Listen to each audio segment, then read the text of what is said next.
by 1,000 burpees in. It looks like you are just recalling past trauma, almost on the verge of tears. It honestly feels like it.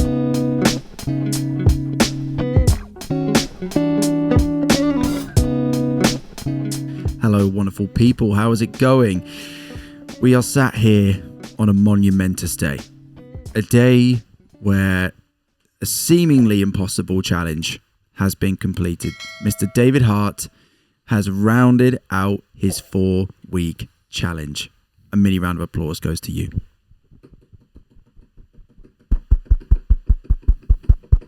Congrats, buddy. Thank you. Congrats. Man, well, we didn't obviously do an update for Challenge 3 because we thought we'd sort of squish it into one.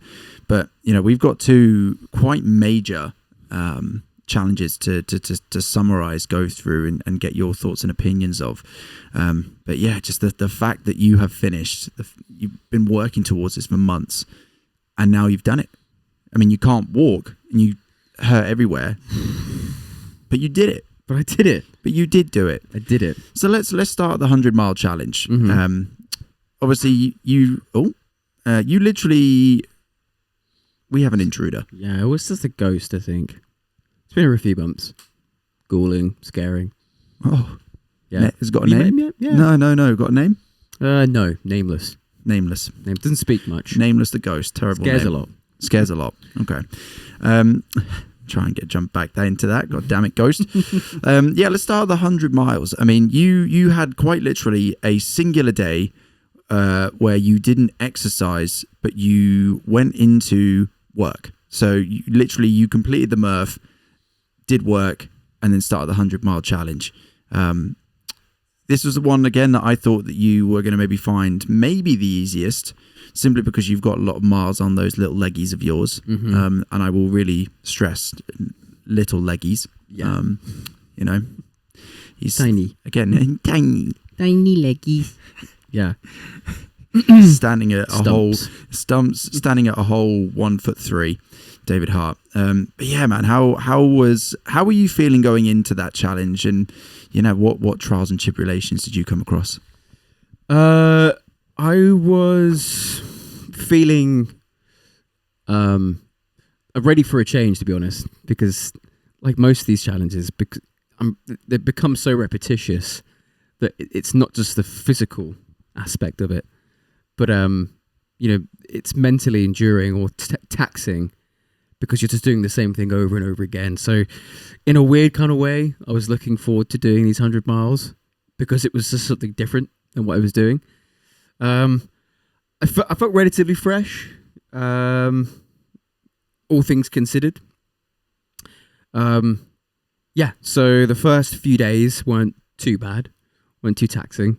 And again, were quite refreshing in some regards because it was just a change. Comparison to the Murph, change of pace, change of scenery, and the elbows needed it. Good God, the elbows needed it. And I actually, your advice was to ice them in preparation for the burpees, of which I didn't do, and I regret that to this day. Majorly. This will be something when we're sat on, you know, a porch when we're like 80 years old. Yeah, you know, on set of Ailment. Yeah, you'll go, God damn it! I wish I iced those elbows. Yeah, as you sit there with nubs, with mechanical elbows. Yeah. They can shoot rockets. Yeah. Oh right. Serve ice. So you're strange combination. So to fend off people and then to also, you know, serve people. Yeah. Well, yeah, but you know, once you fired the rocket, you can then, you know, quench your appetite for destruction with a nice iced tea. You know. Anyway, tangent. Yeah. But so yeah, it was a nice change of pace. The elbows welcomed it. Yeah. And then, I'll be honest, it looked like you were doing pretty good for about like 3 or 4 of the days. You seemed pretty good. Yeah, 3 or 4 of the days. I was adding in extra miles as well to try and mitigate the mileage I was doing by the end. I thought fresher body, do more miles, and then I can suffer less in some respects, even though it's all the same. But yeah, by the 4th or the 5th day, I hit a pretty big wall, just exhaustion, and my feet as well. My feet really, really started to detect the impact of running on. Because unfortunately, well, it's Cambridge, it's a city, right? So it's just very all flat, hard surfaces. very concrete. Yeah. So my I would routinely by that point the mornings were just horrible because my body's already quite stiff, and then my feet were just so sore. I was hobbling everywhere basically. And then the first you came down the stairs as if you'd shit your pants. Just permanently. Yeah. And would you say the morning runs as a result of that were far worse than the evening runs? Mm-hmm. Yeah, they were worse in the sense that I was getting up just really early. Body's not ready or prepared in any way to kind of do the mileage I'm doing. And then that's when my feet were at their most sore and most pain is in the morning. So yeah, and I remember did the run actually then, like, getting, you know, the blood circulating around the body, did the feet get better as the run went on? Was it just a steady constant of pain? No, it did progressively get better as the run went on, because as you say, yeah, the blood was circulating in the feet at that point, but the first 3 or 4 miles was, yeah, it's pretty debilitating and just painful. It was just another lesson in pain tolerance and pain management, if anything. Yeah, that's what that whole challenge just sounded like, really. So it wasn't that you, from a cardiovascular perspective, it wasn't that you weren't capable of doing that. It was just whether, you know, the damage had been done from the 2 previous challenges and whether your body was able to just withstand the pain of running just so frequently after. Because how many miles did you do in the David Goggins challenge? So I did 53 miles in 48 days. 48 hours. Yeah, because that's the thing, right? You go into that, you've already run 53 miles, and then obviously you dove into the second challenge. That was the second challenge, but no. Yeah, no. That was the first challenge. David Goggins was the first one. Oh my god! Because hang on. So you ran in all 3 of the first 3 challenges. Mm-hmm. So you must have clocked up like over 200 miles. Well, I rounded out about 180 miles. 180 miles. 180 miles. That's close. In about 15, 16 days. So I mean, there's some legacy pain coming from that. Yeah. And I'll be honest, you did well to feign off worse injury to your feet, because again, if you went into that 4th challenge and those feet were in absolute diabolical state, then that would have been, you know, jumping every single time would have been ridiculous. But yeah, and I think it's a testament to the work I put in, not just to my sort of general conditioning, but also just the form of my running. I was very conscious and very aware of how I was running in the months leading up to that. And I'm not a heavy hitter. I'm quite light-footed when I run, which I think was a huge massive asset. help. Huge asset. Well, because that was, as I said to you when I went with you on the 4 mile run in the first challenge, like, because I'm just not used to running. Like, my form wasn't particularly good, my shoes weren't particularly good, and not like even after 4 miles, like, I was in a bit of a state of disrepair. But you've obviously put that time into, to get your body to where it needed to be.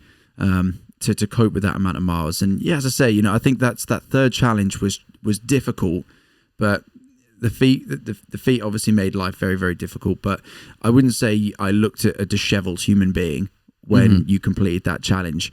However, when it came to challenge 4, you know, which I thought I thought the Murphs were going to be the worst for you, but I think it's safe to say that challenge 4 was the destroyer of worlds. It really brought you to your knees. It was and humbled Thanos. you. Yeah, that was Avengers Endgame. If my body was 2. the Marvel Universe, then the burpees challenge was Thanos. Man, you know. Yeah, I mean, so the challenge itself was to complete 4,000 burpees in 40 hours.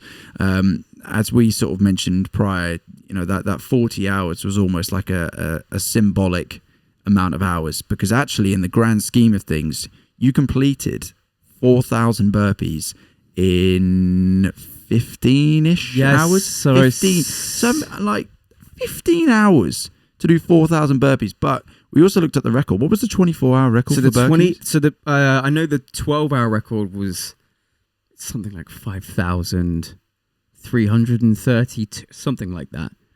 And then the 24-hour record is about, I don't even know, 10,000, 12,000. Some sick human being doing that many burpees in a day. But they didn't come off the back of what you did. No. But from the sounds of things and from the look of things, the burpees humbled you from quite literally the get-go. Like, what was the initial problem with the burpees?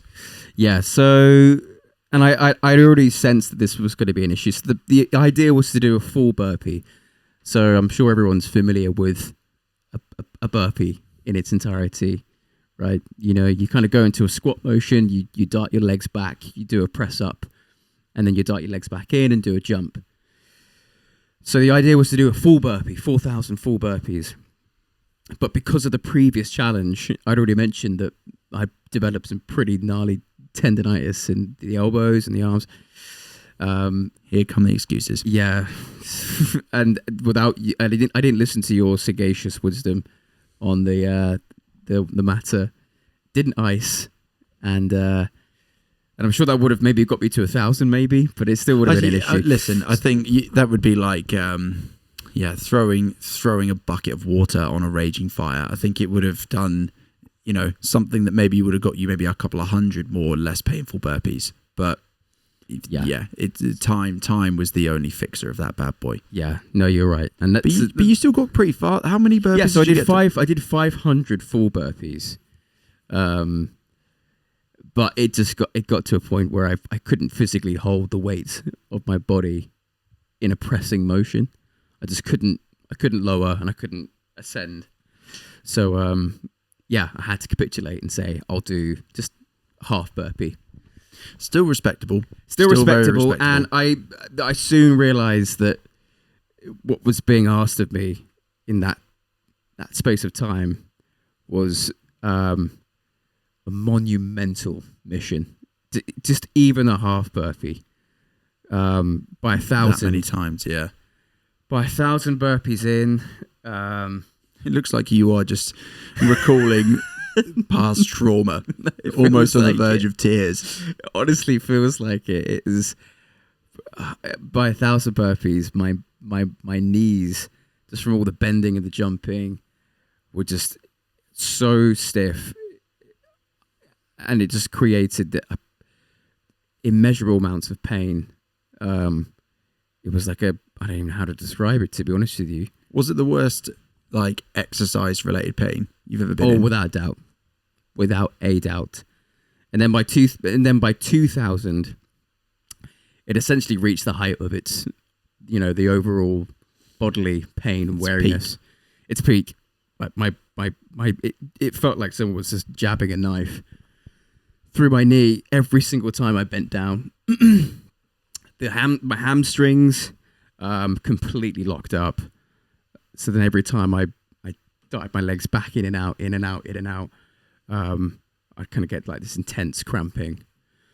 Well, I obviously, because we live in the same house, I remember coming across you at about, I think you maybe just reached 2,000. Mm-hmm. And I would say that,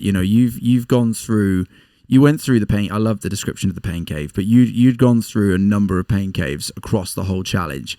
But this felt like you had reached a cave that that's the thing though, with this challenge, you were asking for the pain, but when you're in the pain, it's almost like the level of mental strength you've got to get past it. And I remember seeing you about that 2,000. It was like the first time where I was like, oh god damn, he is in a world of pain right now. And we had some reflective words. Some, this is what, you almost set out to accomplish with this challenge. You reached the point of like your upper epsilons, the upper limit of what your body could physically do. And you then sort of went on to establish, what was it, five burpees every minute for just as long as I could feasibly do it, with breaks in between to eat or drink or something. Yeah, because then it equaled out at 300 burpees an hour. I had music playing, and it was really just kind of getting into this autopilot mode of just 20 seconds of pain, 40 seconds of rest, 20 seconds of tense pain, 40 seconds of rest.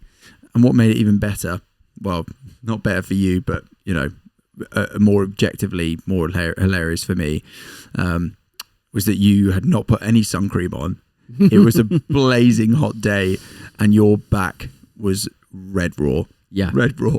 Yeah, my back is burnt badly, which made the first night of sleep really Even difficult. worse. Yeah, even worse. Just added to the overall intensity of the challenge. But how was the feeling? How was the last 10 burp? Did you do all 10 in a row, or did you finish out? No, at 5? so I was still sticking just diligently to the method because it seemed to work. I seemed to get into a rhythm. And in a way, I'm happy there was no one there to observe what was going on, because I was fighting some demons, and the form was I can't say the form was amazing, but it was there, it was happening, and there was, even in the last 1,000, even the last 500, there were so many moments I said to myself, I can't do this. I know I'm so close at this point, but I think I'm gonna have to quit. I can't carry on. It was just torture. The pain was just overwhelming, and I'd sit down on the bench. Do you feel like that needed to be solitude? Do you almost feel like you needed to go through that by yourself? Would it have helped to have had someone there to? I think your halftime pep talk gave me the motivation I needed to keep going. But beyond that point, I think I needed, just the solitude of just going through the motions, and then having those moments of just complete defeat, and then saying to yourself, "No, come on, just give yourself 10 minutes, reflect on what you're doing, remember what you're doing this for, and let's get it done." Mm. It's a moment. It will seem like a blip, a moment in a lifetime when you reflect on this, and if you didn't do it, we've lost light. Lost the light. Got bored of you. Yeah, I am. But if I didn't do it, I just know the way that I would dwell on that and reflect on that and think about that. In relation to all the prep I'd done, all the challenges I completed, it was non-negotiable. But I was negotiating with myself many times during that challenge. Well, it was not a physical battle at that point, was it? It was a mental battle. Because the physical battle, in so many regards, had already been lost because the body had fallen apart. Yeah. But then it was just about sort of powering through. But you got it done. Like you did it. You have done all 4 weeks, all 4 challenges 20 over days. Basically, over the span of 20 days, 3 days rest. I mean, that's a feat. That really is quite something. Something that you should be very, very proud of. Your body yesterday in particular was hilarious because you just had nothing. You just couldn't move. It looked like everything had seized up and broken down. But I imagine, maybe once your body's fully recovered, it's something that you'll be able to look back on, with partial fond memories, but something to be sort of very motivated and inspired by, and then also very proud of, because it does take a lot of preparation, and it takes a lot of willpower to put yourself through something of such magnitude. But fair play. You got it done. You got it done. Yeah. Thank you. I am super proud. I am very proud of what I've done. And as you say, I think my body and my brain are just in such an accumulation of stress that I can sense there's just a huge fogginess and exhaustion and just pain shooting through my body at all moments. But as you say, once I've recovered and I've healed and I can reflect back and really think about that accomplishment, and I just want to have a moment as well to say thank you to everybody that has supported me during this challenge, whether it's donations, whether it's an odd message here or there, yourself setting this up and doing these conversations. Your words weren't lost on me. It just, in the heat of the battle, I'm not. It's hard to fully register what's going on. Yeah. So Honestly, just getting those messages would really boost my morale. And everyone was kind of. It didn't really feel like a one-man mission. You know what I mean? There were so many people that were responsible for getting me through this. So huge thank you to everybody out there. Yeah, for sure. And I mean, still an opportunity to put, some last few donations through, a few pennies to really, show your appreciation for the challenge that has been faced. And, on top of that, just the fact of how much money you have already raised. You've raised hundreds and hundreds of pounds for charity, and that's something that I think you can look back on and be, in addition to just completing the physical challenge, but also be really proud of being able to raise that money and it through your own means and through your own suffering. So it's been special to watch it unfold. I've been able to see it from training to practice to now. And obviously we've been able to really talk about it and document it. Really, really excited to see what you do next year. I've got a few ideas. But we'll leave those in the bank mind for now. We'll leave those in the bank. Yeah, I mean, to restate what you've just said, but thank you so much to everybody that's sort of followed along with the journey, provided the support, and gone on the journey with Dave. It's been great to see it from the sidelines, and maybe in the future you and I need to have a little think about some ludicrous challenge that we can share the pain of. Yes. Yeah, and hopefully inspire others to do the same. Yeah, for sure. For sure, that was the aim. So, well, buddy, now what do I do? Well, nothing. Your function and purpose is done now. Nothing. Yeah, you can just stay here if you want. Okay. Yeah. Cool. Well, as you know, I'll tell you what you do need to do. These updates have been super fun, but more episodes of expressions of happiness. That's a good idea. Definitely coming on the way. But Dave, very, very well done to you. Very proud of you. Thanks, buddy. And yeah, I'll see you in the next challenge. I'll see you there, mate. See you there.